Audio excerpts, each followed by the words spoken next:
तिरुवल्लुवर इसवी सनाचे पहिले शतक. पित्याचे नाव भगवान व आईचे नाव आदी.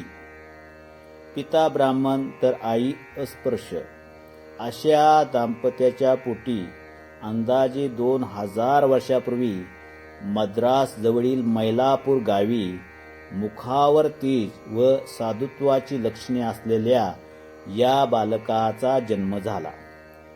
नाव वल्लुवर होते. वल्लुवरच्या आधी तिरू हा शब्द लावला गेला.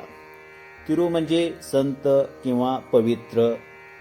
लहानपणापासून त्यांच्या मनावर चांगले संस्कार झाले होते.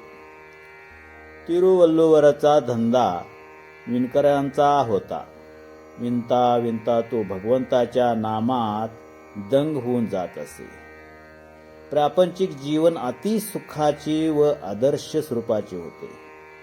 प्रपंच सुखाचा अनुभव घेत घेत तो ईशचिंतन करी, पण त्याचबरोबर अन्य लोकांना शहाणे करून सोडण्यासाठी काही उपदेशही करीत असे.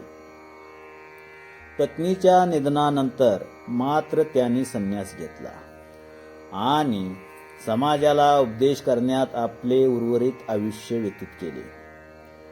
यांचा असा विश्वास होता की मनुष्य आपल्या धर्माने वागला, साध्या जीवनात त्याने सुख मानले तर मोक्ष आपोआप प्राप्त होईल. त्यांनी लिहिलेल्या ग्रंथाचे नाव तिरुकुरल असून या ग्रंथात सर्वांगीण जीवनाचा विचार म्हणजे जीवशास्त्रच आहे. आजही हा ग्रंथ सर्वत्र मोठ्या आदराने वाचला जातो. लॅटिन, संस्कृत, फ्रेंच, इंग्रजी, जर्मन इत्यादी भाषेत याचे अनुवाद प्रसिद्ध आहेत.